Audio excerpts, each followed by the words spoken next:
Mes petits amis d'RFLJ, salut tout le monde. Vous le savez, cette année, on est en train de terminer l'année 2024. Et en 2024, il y a eu la Laguna 1 qui a fêté ses 30 ans. Je me suis acheté un exemplaire cette année. Il est temps de vous le présenter. Vous avez vu la semaine dernière l'histoire un petit peu de la Laguna 1. On va pas revenir sur ça, mais on va vraiment parler de cet exemplaire. Un peu mon histoire aussi avec la Laguna. Donc voilà, j'espère que vous êtes confortablement installés pour que je vous présente ma nouvelle auto, ma 5e voiture de ma collection. Je suis trop content, voilà, je vais vous parler de tout ça. Allez, c'est parti. Commentez, likez, partagez, mais surtout abonnez-vous si ce n'est pas fait à la chaîne. Comme ça, voilà, on est de plus en plus nombreux et on pourra présenter de plus en plus de super voitures. Allez, c'est parti, je vous attends à côté de la voiture.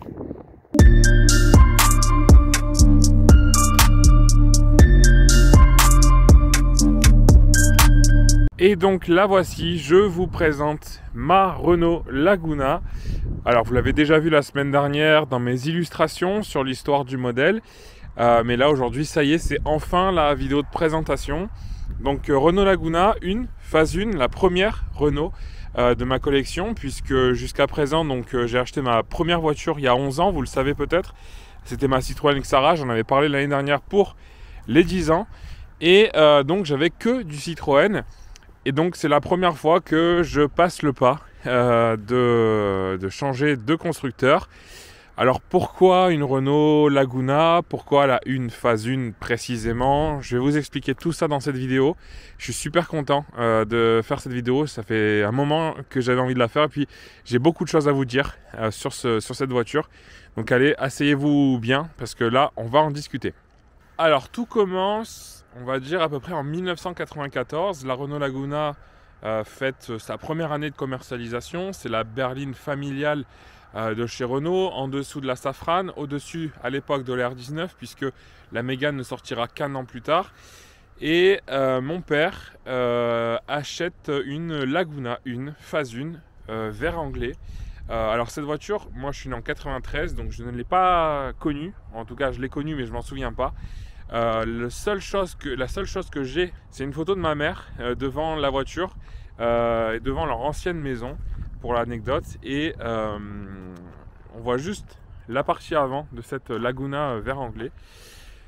Mais l'histoire entre ma famille et cette voiture ne s'arrête pas là, puisque à peu près 4 ans plus tard, à ce moment-là, en 98, mes parents, début 98, ou même fin 97, je ne sais pas exactement, mais c'est à peu près à la jonction entre 97 et 98, mes parents roulent une Peugeot 306 Roland Garros 3 portes.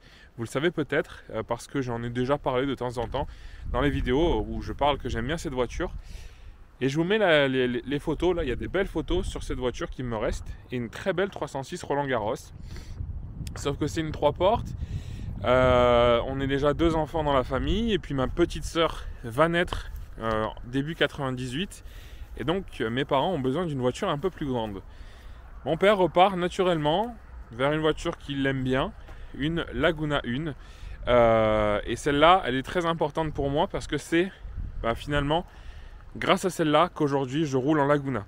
C'était une Renault Laguna 1 phase 1, je crois en finition RTE, elle était de 96, et c'était une couleur bleu méthyle, si je dis pas de bêtises.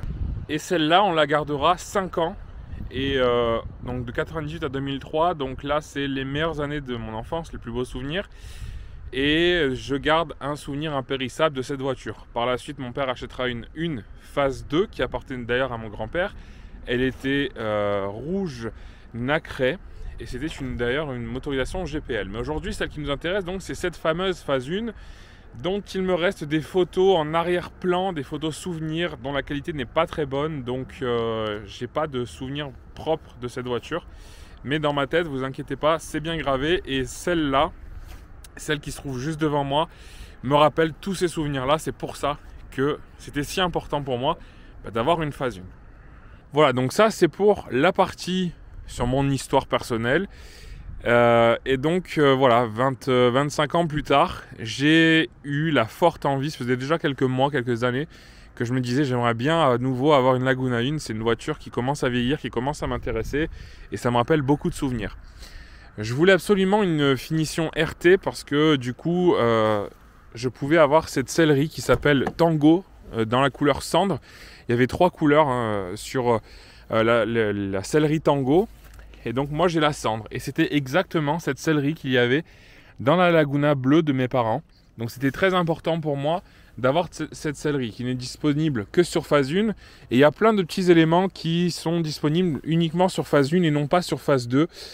Notamment la boîte à gants qui change sur phase 2 puisque Renault y intègre donc à partir de 98 lorsque la phase 2 fait son apparition. Renault y intègre un airbag passager et donc la boîte à gants change. On n'a plus l'ouverture comme ceci. On a une ouverture avec une poignée en son milieu. Et donc ça, c'est un des détails qui était trop important pour moi. Et ensuite, bon voilà, quelques petits détails de ci, de là. Mais c'était vraiment, finalement, la sellerie, la boîte à gants. Pour moi, c'est vraiment les 2 choses les plus importantes qu'on pouvait voir sur une phase 1 et non pas sur une phase 2. Alors c'est pour ça que je voulais une phase 1. Après, c'est vrai que ces feux-là, noirs et rouges, typique aussi des phases 1 puisque sur la phase 2 la partie noire devient orange. C'est aussi voilà, l'arrière typique de la phase 1. Voilà, j'avais très envie d'avoir cette version là pour avoir aussi ces feux de cette couleur. Alors pourtant pour moi la Laguna 1 phase 2 est plus jolie que la phase 1. Je trouve que les feux rouges et orange sont très jolis.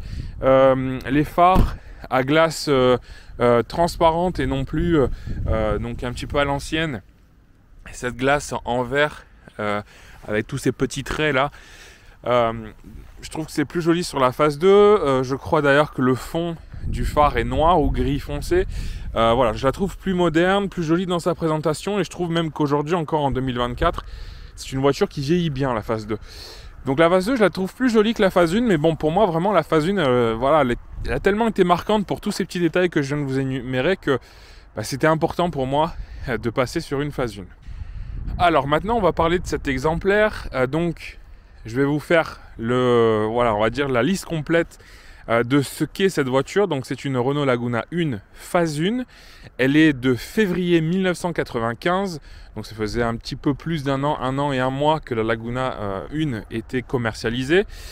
Elle est dans la finition RT.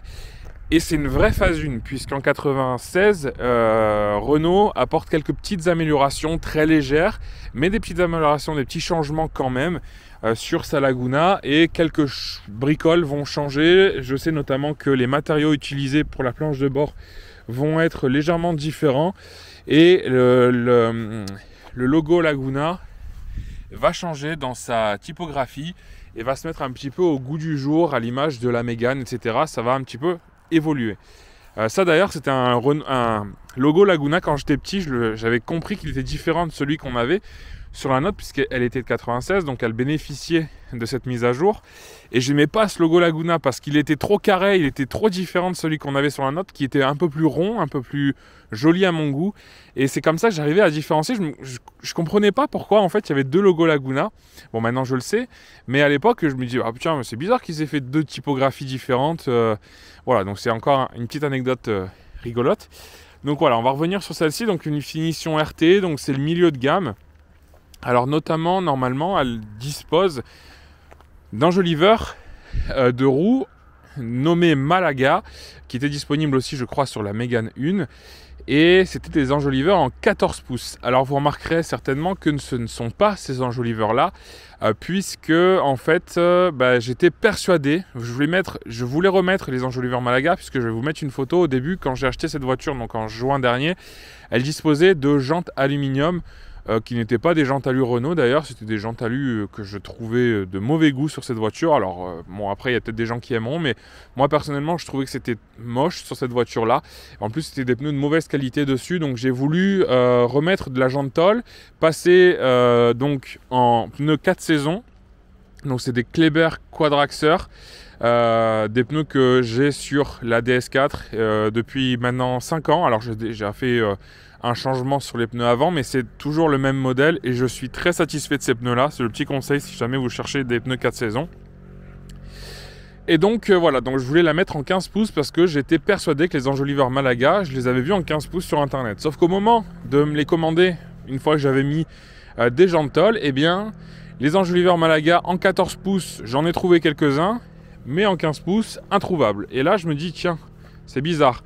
Me dis pas que j'ai bugué, me dis pas que je me suis trompé et qu'en fait les enjoliveurs Malaga sont disponibles uniquement en 14. Eh bien si, en fait, ces enjoliveurs Malaga qui étaient donc disponibles pour la version RT et ne sont disponibles qu'en 14 pouces. Alors j'ai acheté 4 jantes tôle, 4 pneus neufs en 15. Je vais pas tout rechanger pour 4 enjoliveurs. Donc pour l'instant j'ai mis ce que j'avais sur l'Axara. C'était des enjoliveurs provisoires. Je m'étais fait voler mes enjoliveurs Baccarat d'origine. Donc en attendant de retrouver, c'était assez galère à l'époque. C'est encore un peu aujourd'hui d'ailleurs. En attendant de retrouver des enjoliveurs Baccarat, j'avais mis ceux-là que j'avais acheté chez Noroto. Voilà, donc je les avais gardés en stock. Donc pour l'instant, elle roule avec ces enjoliveurs-là qui lui vont tout de même mieux que les jantes alu qu'elle avait avant. Voilà, donc ça c'est du provisoire. Alors, je sais pas encore si je la repasserai du coup en 14 pouces une fois que ces pneus-là seront un peu usés ou pas. Je sais pas. Alors, soit j'achète des enjoliveurs Renault 15 pouces. Ce sont les enjoliveurs Sevi, je crois, qui étaient disponibles sur les finitions RXE et disponibles donc en 15 pouces. Peut-être que je mettrai ceux-là ou alors des enjoliveurs Equinox par exemple qui se trouvent assez facilement sur internet mais qui étaient eux des enjoliveurs de phase 2. On verra ce qu'on fait ou sinon je repasse en 14, je m'achète des Malaga et comme ça elle est toute d'origine. On verra, dites-moi ce que vous feriez à ma place. Donc pour sa motorisation, celle-ci c'est le 2 litres injection 115 chevaux. Donc c'est un très très bon moteur, on pourra en parler un petit peu après. Alors je vous montre un peu là, je vous montre pas grand chose en parlant. Je vous montre surtout l'arrière parce que vous l'avez peut-être remarqué, le soleil, il éblouit la caméra si je me mets face à la voiture. Donc voilà, pour l'instant vous voyez ces petites fesses. Et d'ailleurs, vous remarquez aussi qu'il y a pas mal de vent aujourd'hui, donc j'espère que ça vous dérange pas trop au niveau du son. On verra ça au montage. Donc on a parlé de sa finition, on a parlé de sa version, de sa phase, de son année, on a parlé de sa motorisation. Je ne vous ai pas parlé aussi de sa couleur. Alors vous l'avez peut-être remarqué d'ailleurs, elle n'est pas forcément toute fraîche. Niveau carrosserie, il y a beaucoup de travail à faire. Donc pour la couleur, c'est le rouge perçant qui était assez commun sur les Renault de l'époque, les Safran notamment, avaient beaucoup cette couleur. Les Laguna 1 aussi, c'était pas rare d'en croiser. Donc voilà, donc celle-ci dispose de petits par-ci par-là problèmes au niveau de la carrosserie. Alors normalement elle est relativement assez saine. La Laguna 1 est une voiture qui est connue pour rouiller au niveau des bas de caisse. Bon, d'après ce que j'ai vu, ça a l'air d'aller, elle a l'air assez propre. J'ai quelques petits points de rouille de surface de ci de là sur le châssis, sur les planchers, etc. Bon, 3 fois rien, mais je vais quand même traiter ça pour éviter tout problème. Mais sinon, donc niveau rouille, normalement, il ne devrait pas y avoir de problème. C'est vraiment niveau carrosserie, là où c'est le plus embêtant, parce que vous pouvez voir que donc, elle a été gravement accrochée ici. Alors heureusement, gravement, c'est surtout au niveau de la peinture, parce qu'au niveau de la carrosserie, bon, même si c'est un petit peu enfoncé ici, c'est pas très très grave. Ça, c'est quelque chose qui se refait assez facilement. Là par contre, je pense que le carrossier va bien s'amuser ici pour refaire ici la petite courbure là pour se ranger sous le feu. Je pense que ça devrait être un petit peu embêtant, mais un bon carrossier, je pense que ça devrait pas lui faire peur. Bon, heureusement, en ce qui concerne ici l'espèce de spoiler intégré, ça aurait pu être enfoncé puisque c'est un peu proéminent. Heureusement, c'est pas abîmé, il y a juste la peinture qui est abîmée. Après le pare-choc arrière, donc à part là où je vous ai montré où il était gratté, bon, on a peut-être encore quelques défauts, des grosses rayures profondes de ci de là. On a par contre la partie noire qui a été, bon, on l'a un petit peu, on a essayé de faire un peu mieux avec René parce que si vous voulez, c'est du plastique brut et par dessus c'est peint. Sur le bouclier avant c'est pareil. Et le problème qu'il y a, c'est que toute la peinture, alors je ne sais pas si c'était la peinture d'origine ou si c'était une peinture qui a été refaite ensuite par les anciens propriétaires parce que ça avait l'air d'être un peu mastiqué, mais la peinture s'était effritée de partout, c'était écaillé, c'était vraiment dégueulasse à l'arrière. Donc là on a essayé de faire au mieux. Faudra refaire une peinture aussi sur la partie noire. La partie avant ça va, c'est un petit peu plus joli. Puis après bon, on a des rayures, voilà, un petit peu par-ci, un petit peu par-là, bon 3 fois rien. Et ensuite on a le vernis qui est brûlé, mais vraiment brûlé sur le montant ici, sur le toit et sur le capot également. Vous voyez là, c'est pas très très beau. Et puis on a le pare-choc qui est encore un petit peu abîmé là. Voilà, donc niveau carrosserie, c'est une voiture qui a bien vécu. C'était une voiture qui était conduite par une dame âgée avant moi. Donc bon voilà, hein, c'est des choses qui arrivent quand on prend de l'âge, des accrochages par-ci par-là. C'est pas ce qui m'a fait peur pour autant, parce que le problème qu'il y a, c'est qu'en fait, les Laguna 1 phase 1, c'est pas si facile que ça à trouver. J'étais très très surpris. J'ai même, je crois, moins galéré à trouver une BX phase 1 que trouver une Laguna phase 1 correcte. Alors quand je dis correcte, c'est à un prix correct et c'est dans un état correct. Parce que des Laguna phase 1, il y en a, bon, on en trouve. On en trouve un peu loin de chez moi, mais à chaque fois, c'est dans des prix qui sont pour moi beaucoup trop hauts. Alors c'est comme tout, hein, vous le savez. Il y a des changements au niveau financier qui sont passés depuis quelques années. Et donc, aussi bien en termes de voitures neuves que de voitures d'occasion, il y a un petit peu tout qui a augmenté, un petit peu tout qui a explosé. Et une Laguna 1 phase 1 en bon état, franchement, pour moi, c'est trop cher. C'est 3000 €, 2500. Et moi, je n'avais pas envie de mettre plus que 1500. C'est une voiture qui aujourd'hui est au fond du trou. Personne ne s'y intéresse, sauf les gens qui, voilà, une petite communauté de passionnés de Laguna. Mais sinon, globalement, c'est pas une voiture qui pour moi, a une cote qui doit être trop haute. Enfin voilà, à part éventuellement des V6 Baccarat ou des finitions un peu, voilà, ou une voiture qui a 20 000 bornes ou des trucs comme ça, mais une voiture comme la mienne, sauf si, allez, on va dire une carrosserie un peu plus propre, pour moi ça vaut pas 2500-3000. Donc ça m'embêtait moi personnellement de mettre cet argent là dans une Laguna 1, même si j'adore cette voiture, j'adore encore plus depuis que je l'ai, je vous l'expliquerai après, mais franchement, ça m'embêtait quoi. Ça m'embêtait. Donc j'ai cherché une voiture déjà pas trop loin. J'avais pas envie non plus de traverser la France pour me la trouver, pour aller me la chercher. Et je voulais pas mettre non plus des 100 et des 1000. Donc j'ai un petit peu patienté. Et puis un jour je suis tombé sur celle-ci, qui n'était pas si loin de ça que chez moi. Et puis à un prix tout à fait raisonnable. La personne qui vendait cette voiture était très sympa au téléphone, etc. Le courant est bien passé, donc j'ai dit allez hop, on va aller voir cette voiture. Et puis bon, j'ai fait le tour, j'ai regardé un petit peu le châssis, j'ai regardé, bon voilà, la carrosserie, ok, je savais j'avais déjà vu sur les photos qu'elle n'était pas très propre, mais l'intérieur, on va pouvoir aller voir ça tout de suite. L'intérieur est vraiment très très joli. Les Laguna 1, elles ont ce défaut, surtout sur cette sellerie là, d'avoir ici, vous le voyez, la couture qui s'arrache, qui se découd. Et ça fait vraiment un gros trou de tissu ouvert sur le milieu. Bon là, j'ai deux trous qui commencent à se former. Mais sinon, globalement, elle est extrêmement propre. Alors ça, c'est quelque chose que je vais pouvoir, je pense, arrêter avant que ça s'ouvre un peu plus. Mais sinon, regardez-moi cet intérieur. Elle est vraiment très très jolie cette voiture. Autant l'extérieur, bon, il y a des choses à dire. Autant l'extérieur, elle est vraiment très propre. Alors il y avait 2-3 bricoles à l'intérieur, on y passera après quand je vous présenterai l'intérieur en détail. Mais il y a 2-3 bricoles, bon, à revoir, bon, c'était des petites bricoles à faire, bon voilà, 3 fois rien. Donc je me suis amusé à faire ça les premières semaines où je l'avais. Et voilà, aujourd'hui au niveau de l'intérieur, elle est pas loin d'être irréprochable parce qu'elle est vraiment nickel chrome. Alors d'ailleurs, puisqu'on parle de l'intérieur de cette voiture, allez, les seuls défauts qu'on va pouvoir dire, surtout pour moi les plus gros défauts, mais ça c'est c'est une maladie qui est commune à toutes les Laguna 1, surtout les phases 1 je crois, et c'est ici, la garniture là en espèce de plastique qui ressemble un peu à du cuir d'ailleurs, mais bon c'est bien du plastique, et ça se décolle, vous voyez, avec le temps, et ça fait sur toutes les portières. Alors, et même ça d'ailleurs, c'est quelque chose qui se faisait même pas quand la voiture devenait vieille, puisque quand on a vendu la Laguna bleue en 2003, donc elle avait moins de 10 ans, elle avait, je me souviens déjà, et pire que ça, hein, sur cette portière-là, c'était tout décollé et on voyait tout, la matière qui est en dessous apparaître. C'était une catastrophe et la voiture avait moins de 10 ans. Ça, c'est vraiment une maladie connue sur les Laguna 1. Bon, vous le voyez, ça se décolle un petit peu. C'est le cas plus ou moins sur les 4 portières, mais globalement, bon, ça va. C'est pas non plus quelque chose qui saute aux yeux. C'est pas quelque chose de très très grave. Donc, ça me dérange pas plus que ça. Voilà, donc vous avez vu l'intérieur. Alors maintenant, je vais pouvoir vous parler aussi d'ailleurs des options, parce que cette voiture, elle a quelques options assez sympathiques.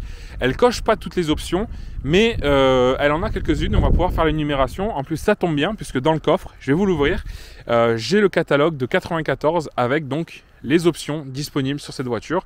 Donc on va aller voir ça. Voilà, donc mon catalogue est ouvert et on est sur la page de la finition RT. Alors vous voyez, à la base, la finition RT se présente comme ça au niveau de son intérieur. Donc si vous avez un petit peu observé mon intérieur à moi, vous pouvez déjà apercevoir quelques petits changements. Et puis ensuite, donc, ce que je vous disais, la sellerie en velours nommée Tango Cendre. Là c'est la cendre aussi, je vous montrerai un petit peu les deux autres couleurs disponibles sur cette finition. Et donc cette finition RT était disponible en deux motorisations et deux types de de transmissions différentes. On avait le 1,8 litre de 95 chevaux, donc ça c'était le moteur disponible sur la Laguna de mon père, la bleue. Et ensuite on avait le 2 litres 115 chevaux, donc le moteur présent sur mon exemplaire du jour. Et ce 2 litres était aussi accouplé possiblement à une boîte automatique.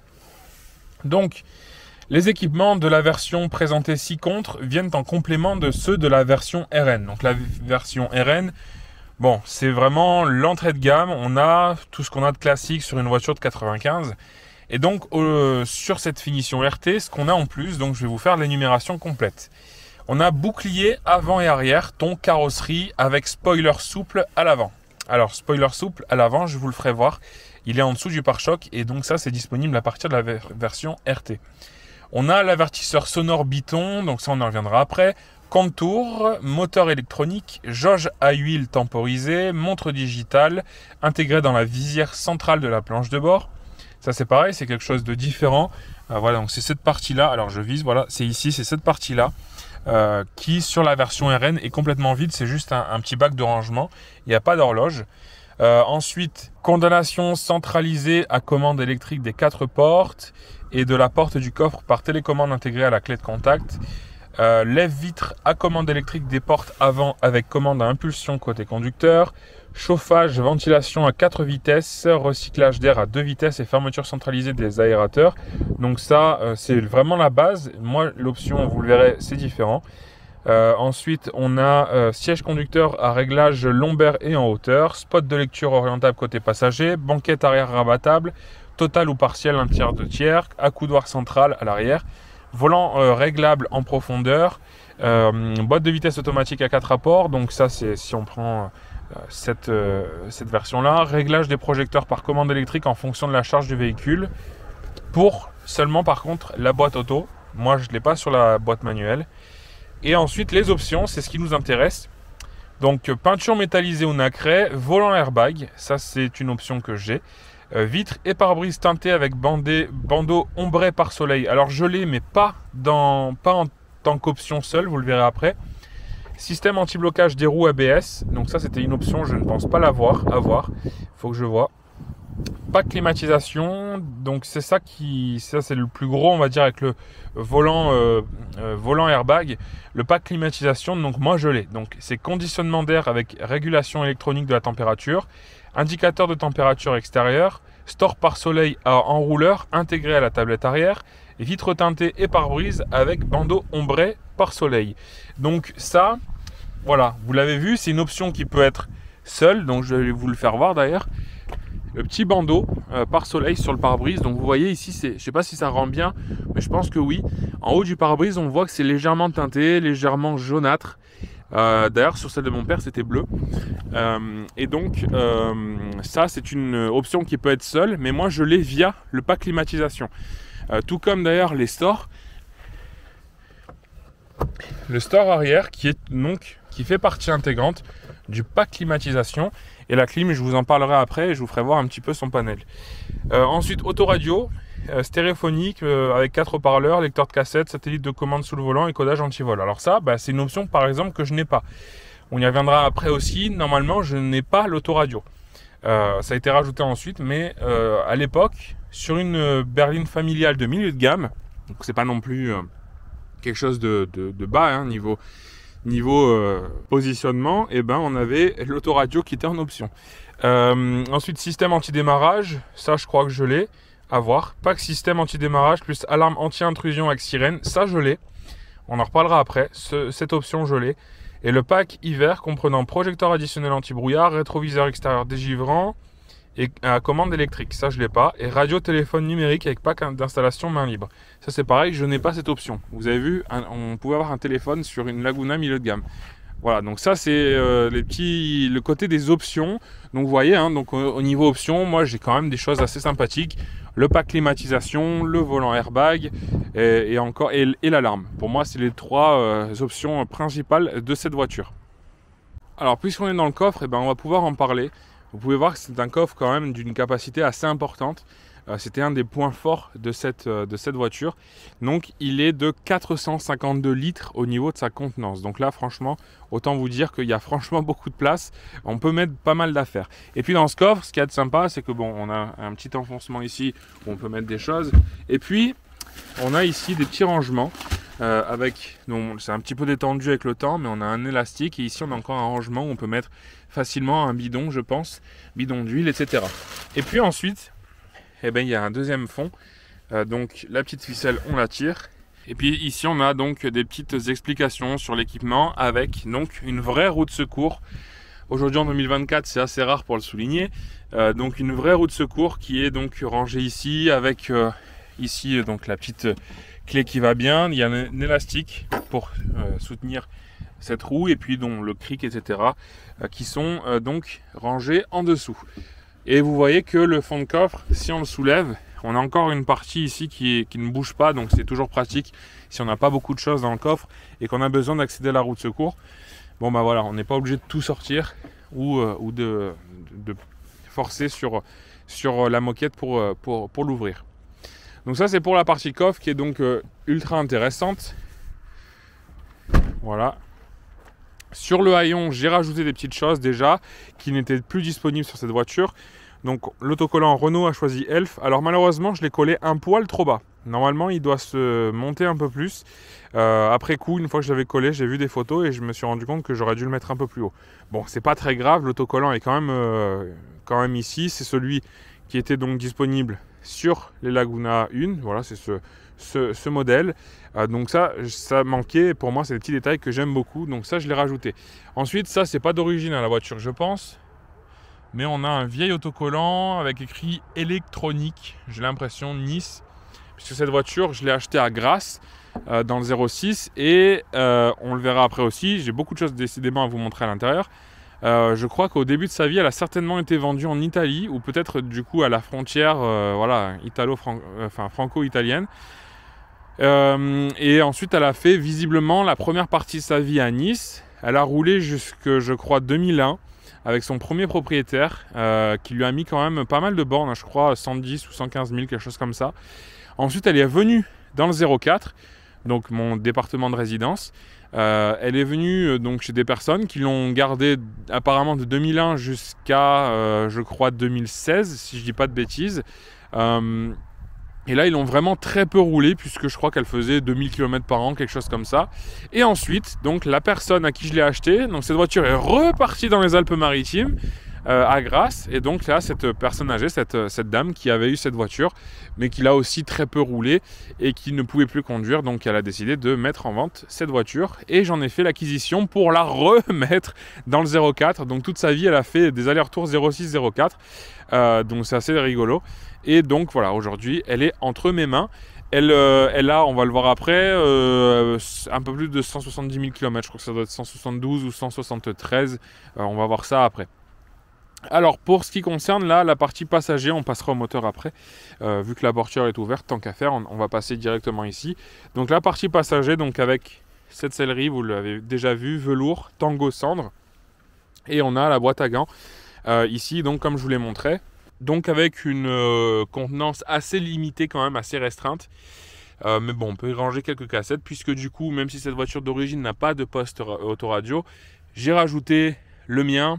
Enfin, j'en ai pas, c'est pas à moi, mais il y en a un du coup qui a été monté, et donc j'ai mis mes petites cassettes pour pouvoir rouler en musique. Et d'ailleurs, à l'intérieur se trouve quelque chose qui, je pense, va vous plaire. On a la pochette d'origine avec le petit logo Laguna sur le bas, avec donc le porte-document. Donc ça, pour moi, c'est vraiment un détail que j'adore quand j'achète une voiture un peu ancienne, puisque quand des fois, c'est pas toujours disponible dans les voitures. J'ai de la chance en général. J'ai toujours ces pochettes qui sont encore disponibles. Donc là, on a le manuel d'utilisation Laguna, avec d'ailleurs exactement le même modèle que la mienne. Voilà, donc vous voyez les enjoliveurs Malaga dont je vous parlais. C'est ces enjoliveurs-là, et d'ailleurs, on a la couleur avec une belle carrosserie rouge perçant, bien propre, bien neuve. Donc voilà, donc la mienne neuve ressemblait à celle-ci, en fait, tout simplement. Donc là, on a le manuel d'utilisation, et là, on a La garanzia, la manutenzione. Voilà, donc là, c'est le carnet d'entretien en italien. Et on peut y voir d'ailleurs, alors je vais essayer de, à une main, c'est pas toujours évident, mais on peut voir que c'est tout écrit en italien. Alors pour ceux qui parlent la langue italienne, vous allez pouvoir traduire tout ce qui est écrit là. Et on a ici un espèce de ticket avec des codes barres effacés. Et ici on a écrit, alors là encore en italien, l'adresse certainement de l'acheteur de cette voiture en 95. Donc vous voyez bien que c'était à Nice. Donc elle a peut-être été vendue à San Remo ou à Vintimille ou dans une ville proche de la France, mais quand même en Italie. Et ici on a même, je crois, sa plaque d'immatriculation italienne. Je pense que ici le Targa, ça doit être sa plaque d'origine en italien, je pense. Donc vous voyez, elle a été vendue le 16 février 95.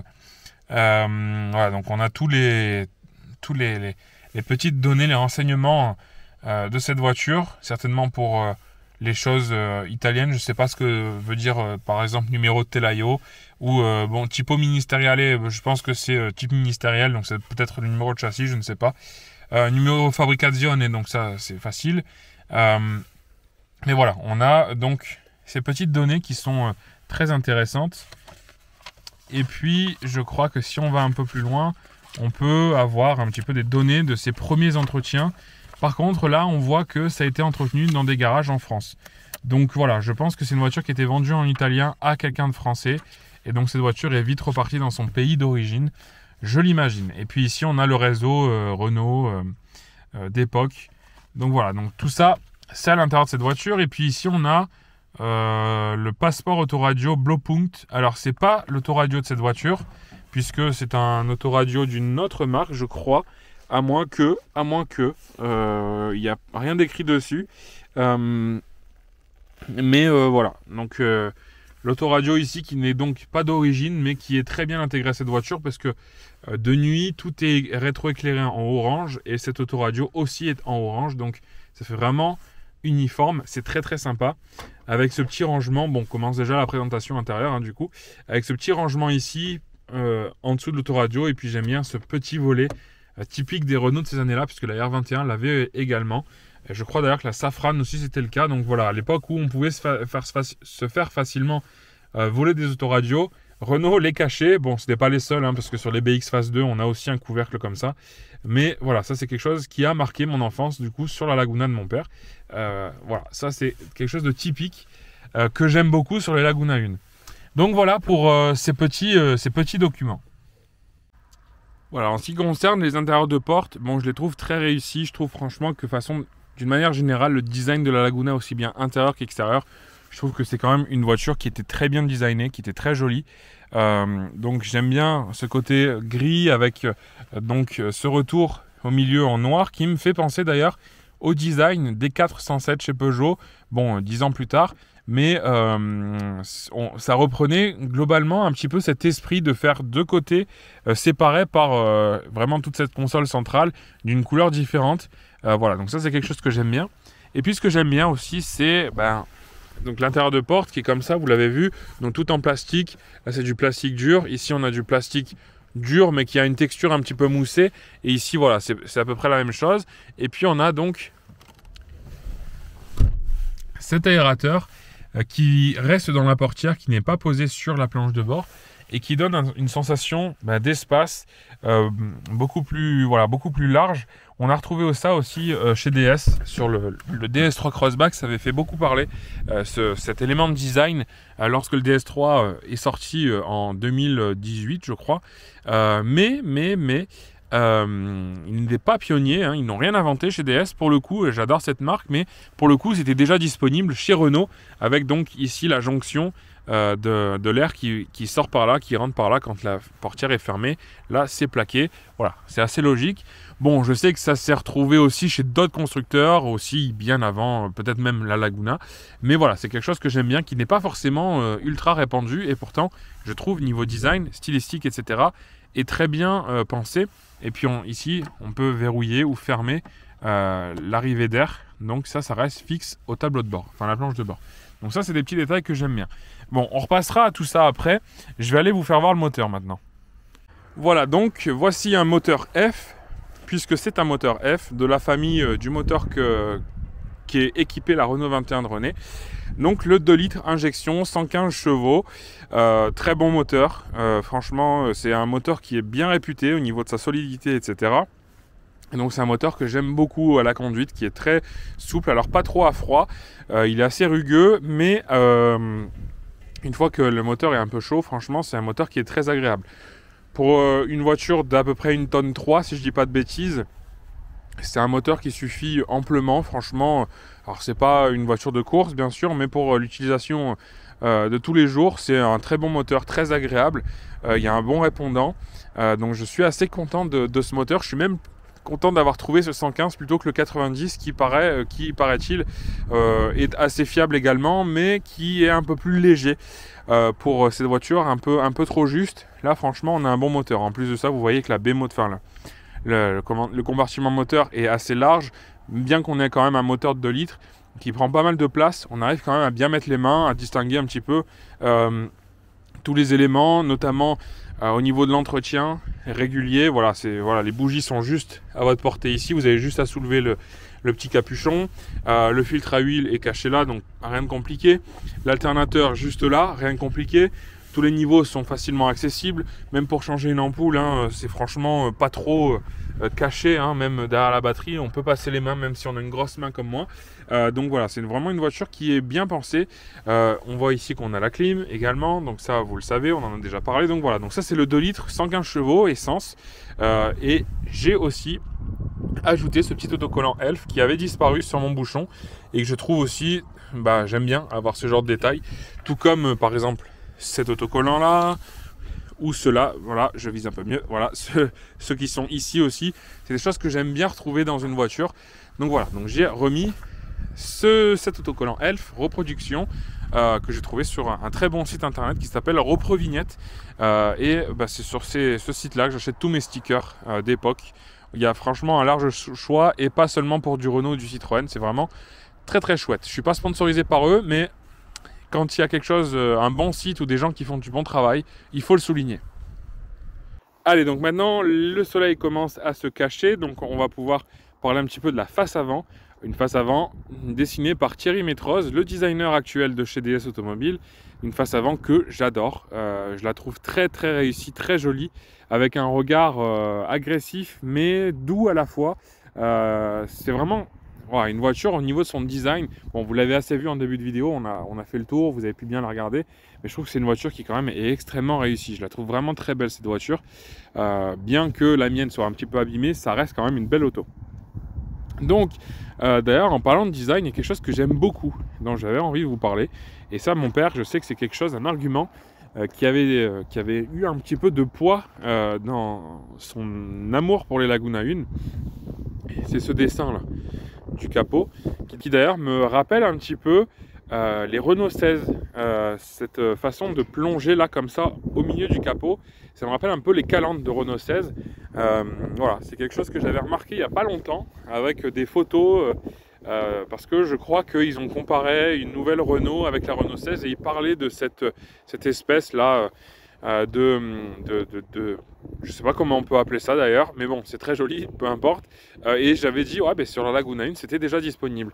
Et puis en plus, ça fait un petit peu la calandre ici, ça fait un peu des ailes avec le logo Renault au milieu. Enfin voilà, si on peut imaginer des choses et qui, voilà, c'est très très sympa.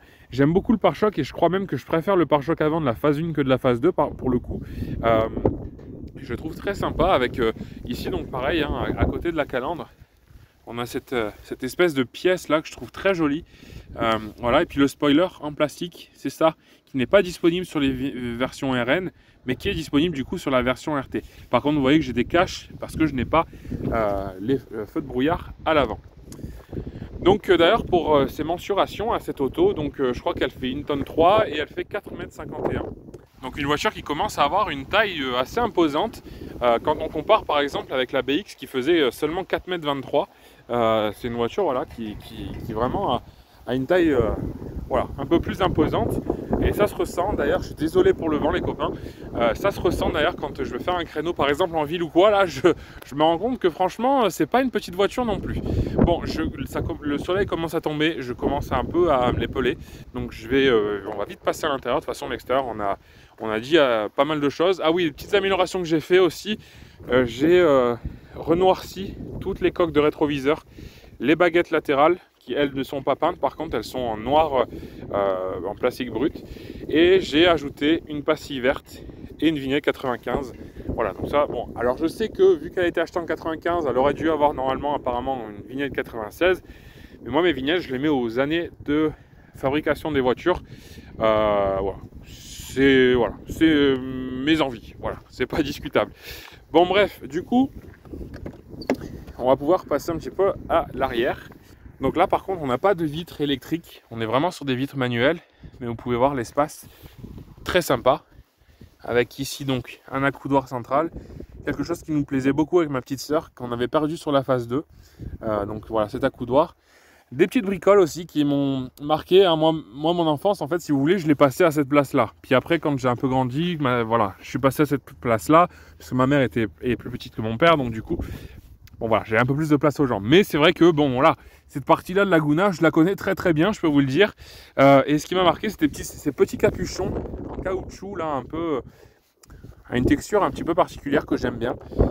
Ça m'avait marqué aussi les boutons ici qui sont à mon doigt, qui sont pour rabattre la banquette. Et puis ici le petit guide de ceinture, le petit crochet, ça c'est des choses qui m'ont beaucoup marqué. Et puis les grilles d'aération là sur la plage arrière, vous voyez là, les 3 petites grilles, ça aussi c'est quelque chose qui m'a marqué. Allez savoir pourquoi, mais voilà, il y a plein de... Bon, je ne vais pas vous faire la liste de tous les petits détails qu'il y a à l'arrière, mais franchement c'est vraiment des choses qui m'ont beaucoup marqué. Je suis trop content de retrouver ça aujourd'hui sur une de mes voitures. Voilà, donc ça c'est pour la partie arrière. Par contre, il n'y a pas d'aumônière. Sur celle de mon père, il y avait des aumônières. Voilà, ça c'était des petits détails qui ont certainement changé sur la petite mise à jour de la phase 1. Bon voilà, je vous refais voir ici. On va passer côté conducteur. Je vous ai pas fait voir aussi à l'extérieur les petits badges 2 litres d'un côté et RT de l'autre. Ça c'est trop cool pour les spotters aujourd'hui. Quand on voit une Renault dans la rue de ces années-là, on est content d'avoir la finition et la motorisation, parce que même avec nos super applis, c'est pas toujours évident de tout trouver et on sait pas tout non plus. Donc voilà. Allez, maintenant on va passer. Ah, il fait meilleur ici. Allez, donc là, je vais vous mettre le contact. Vous pouvez admirer cette planche de bord tant que je trouve la clé dans ma poche. La clé justement, elle est comme ça, avec un porte-clés Renault que je me suis retrouvé en bourse d'échange. Ici, la clé avec Renault écrit au dos et le bouton qui sert de fermeture centralisée, parce que l'infrarouge est ici. Alors cette fermeture centralisée, d'ailleurs, quand j'ai acheté cette voiture, elle ne fonctionnait pas bien. Elle fonctionnait seulement à la fermeture et pas à l'ouverture. Bon, en fait, ça a été tout bête. J'ai ouvert cette clé, j'ai fait un peu bouger la pile, je ne l'ai même pas changé. Et tout a fonctionné comme par magie, et là ça fonctionne très bien. Bon, c'est un petit peu capricieux de temps en temps.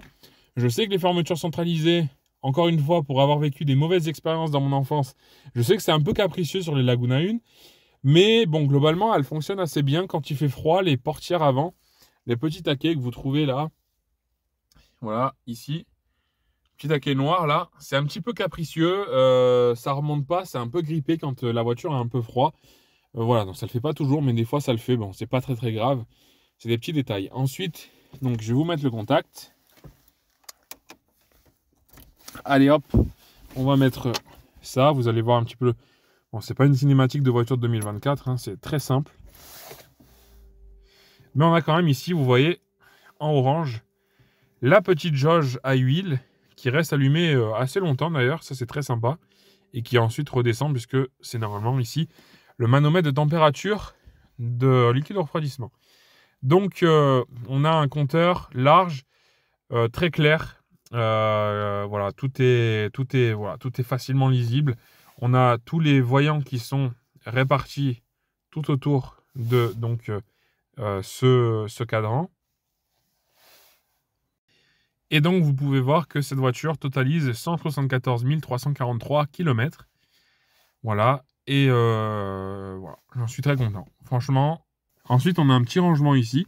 Alors, sur les finitions plus hautes, notamment les RXE, ici, c'était complet.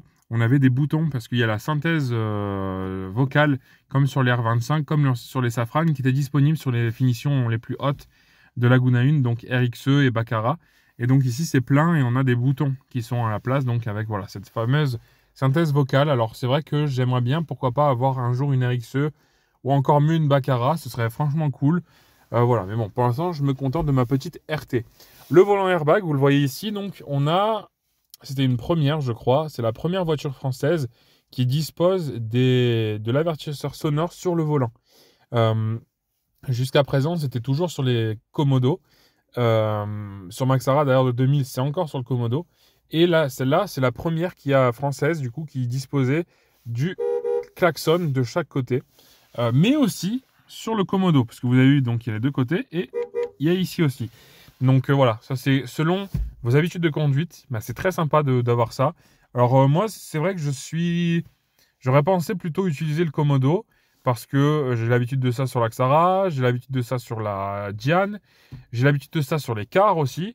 J'ai que la DS, que c'est sur le volant, et puis finalement, bah, en fait, je vais plutôt plus appuyer là, en fait. Voilà, bizarrement. Donc voilà, donc ce volant airbag, d'ailleurs, je suis très content d'avoir cette option parce que le volant sans airbag, bon, fait un peu plus sport, fait un peu plus ancienne, à l'ancienne si vous voulez. Mais moi, je préfère ce volant, je le trouve plus joli, plus ressemblant aussi à ce que j'ai connu encore une fois dans mon enfance. Donc je suis très content d'avoir ce volant-là. Ensuite, on a les aérateurs. Alors celui-ci, tout était cassé, les petites ailettes étaient toutes fermées en fait. Donc l'été, c'était pas forcément pratique pour ma passagère parce qu'elle avait pas forcément la clim qui venait sur elle ou seulement d'un côté, donc ça refroidissait pas assez. Donc ça, bah, j'ai réparé. Hein, voilà, j'ai collé là, ça peut plus bouger, mais j'ai collé de manière à ce que ça diffuse sur le passager. Et puis si ça diffuse trop, on peut le lever comme ça et ça va un peu plus en haut. Donc voilà, donc ça, au moins c'est plus joli, c'est plus propre. Ici, on a donc la climatisation automatique. Voilà, donc ici, le petit menu auto. Vous pouvez régler la ventilation ici, si vous voulez le faire manuellement. La température là. Et ensuite, voilà, les petits boutons que vous connaissez avec donc l'afficheur qui fonctionne encore très bien. Mais ce n'est pas tout, puisque chez Renault, on aimait bien camoufler les touches à l'époque. Et on a ici ce petit capot qui d'ailleurs a un freinage très, très sympa, je trouve. Je trouve l'utilisation de ce petit capot très agréable. Bon, on peut tout couper ici, je vais le faire d'ailleurs. Avec donc la clim et puis ici donc les différents endroits où vous voulez diffuser. Vous refermez, voilà, c'est très sympa l'utilisation. Là, vous l'avez vu, l'autoradio. Et puis ensuite, ici, on a le petit cendrier avec l'allume-cigare. Voilà, donc très sympa aussi l'intégration, j'aime beaucoup. Ensuite, le pommeau de levier de vitesse, donc une boîte 5 vitesses, enfin 5 rapports, boîte manuelle qui est très très bien. Je trouve qu'elle est un poil courte quand même. Je trouve qu'elle mériterait une 6e vitesse, notamment sur autoroute. Un 6e rapport, pardon. Voilà, le pommeau est fatigué, il a été recollé par l'ancien propriétaire. Et voilà, si vous avez un pommeau de levier de vitesse de Laguna 1, phase 1, je précise bien phase 1, puisque sur les phases 2, apparemment, c'était différent. J'en cherche un. Donc si vous en avez un pour pas trop cher, hein, on va pas vendre ça non plus à un prix d'or. Mais voilà, sachez que j'en cherche un, si jamais vous avez, ça m'intéresse. Et puis ensuite, on a encore des touches qui, encore une fois, m'ont marqué. Avec donc voilà, vous voyez toute la console centrale dans son intégralité. Il y a un petit cendrier d'ailleurs à l'arrière qui s'ouvre ici. Un petit rangement de pièces. Ici on a donc le bouton pour fermer, c'est mieux comme ça. Le bouton pour fermer avec voilà, la centralisation au complet. Et ici on a le bouton de feu de détresse qui se trouve ici. Renault l'a placé là pour que tous les occupants de la voiture puissent y accéder. Donc voilà, donc ça c'est quelque chose qui m'a aussi marqué sur les Laguna 1. Voilà, et puis si on passe tout en haut, hop, hop, hop. Si on passe tout en haut, et bien ici on a donc le panel avec les éclairages. Alors ça c'est pareil, ça ne tenait plus quand j'ai acheté la voiture, c'était tenu par 2 scotch noirs. Ça c'est quelque chose que j'ai réparé dans les premières semaines après l'achat de cette voiture. Et les éclairages ne fonctionnaient plus non plus. Donc voilà, donc tout est réparé. Voilà, vous voyez. Et ici, on a la petite liseuse qui est amovible. C'est sur une rotule. Et voilà, on peut mettre comme on veut. Donc voilà, donc tout ça est fonctionnel. Donc c'est super chouette. Voilà, donc pour l'intérieur de cette voiture. Que dire de plus? Ben, je pense qu'on a bien fait le tour. Alors, il n'y a pas de haut-parleur à l'avant, puisque cette voiture, vous l'avez compris, hein, l'équipement autoradio était en option. Donc, du coup, c'était pas une option qui avait été cochée par le premier propriétaire. Donc, je n'ai pas de tweeter et je n'ai pas le haut-parleur dans la portière. Là, c'est assez drôle parce que tout le pré-câblage est disponible. Mais si on défait le cache, ben derrière, on a une plaque en carton, enfin en espèce de carton qui a vraiment une forme propre, hein, qui est bien vissée, etc. C'est assez rigolo parce que du coup, ben, Renault, ils ont pris le soin de faire le pré-câblage, de mettre la petite plaque, peut-être pour l'isolation, je pense, du son, enfin des bruits extérieurs. Et puis voilà, c'est tout. Après, donc ils ont bien fait les choses, mais ce ne sont pas allés au bout. Je trouve que ça aurait été bien de mettre, voilà, un équipement sur la finition RT, autoradio, voilà, d'origine. C'est assez curieux. Par contre, voilà, donc j'ai 2 haut-parleurs à l'arrière, par contre, qui avaient été montés par les anciens propriétaires quand ils ont mis l'autoradio. Donc voilà, pour l'instant, j'écoute comme ça me suffit, mais je pense que je vais monter mes haut-parleurs, voilà, des haut-parleurs à l'avant. C'est quelque chose qui devrait être fait. Voilà, alors je pense que j'ai été complet sur la présentation de cette voiture. Si j'oublie des choses, ce sera l'occasion de refaire des vidéos. Qu'est-ce que je vais faire sur cette voiture maintenant? Qu'est-ce que je fais de cette voiture? C'est mon deuxième daily, puisque j'ai besoin de 2 daily. Parce qu'avec mon car, je me déplace d'un endroit à un autre. Et donc, j'ai pas la même voiture pour aller chercher le car et pas la même quand je le pose. Voilà, donc j'ai mes 2 daily, Maxara et ma Laguna. Donc c'est mon deuxième daily. C'est une voiture qui deviendra une voiture de collection par la suite.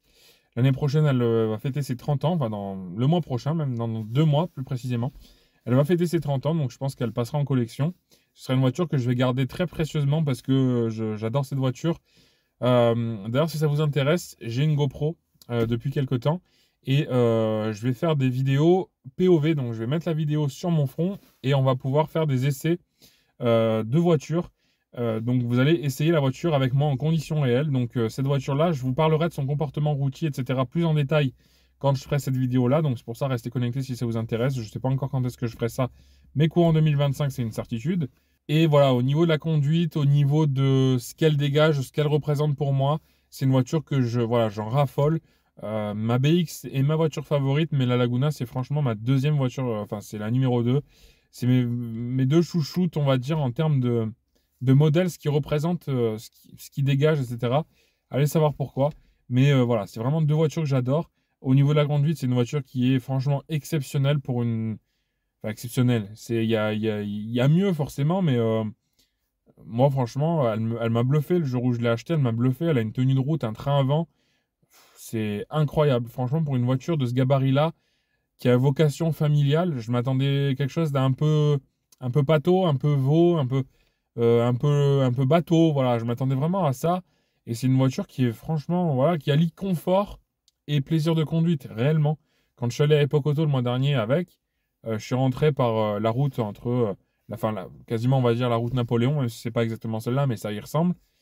Donc j'ai fait des cols, etc. Des routes, franchement, j'ai pris un plaisir immense à conduire cette voiture-là. Elle est pas au niveau de la DS4. Pour moi, la DS4, au niveau plaisir de conduite pure, tenue de route, etc., c'est la meilleure de ce que j'ai. Elle est exceptionnelle, la DS4, mais celle-ci, franchement, elle n'a pas vraiment à rougir parce qu'elle est excellente. Mais ça, vous le verrez donc quand je ferai une vidéo où je l'essaierai sur la route pour vous, avec vous. Vous verrez un petit peu tout ça. On essaiera de se faire une petite balade assez sympa sur des belles routes. Donc voilà, donc j'espère que ma nouvelle Laguna vous plaît. Vous inquiétez pas, la carrosserie, c'est prévu que je la refasse petit à petit. Pas tout de suite parce que ça coûte beaucoup d'argent de refaire une peinture. Mais elle aura une peinture neuve quand le moment sera venu. J'ai pas que celle-là à faire, j'ai la Xara aussi qui a à faire au niveau carrosserie.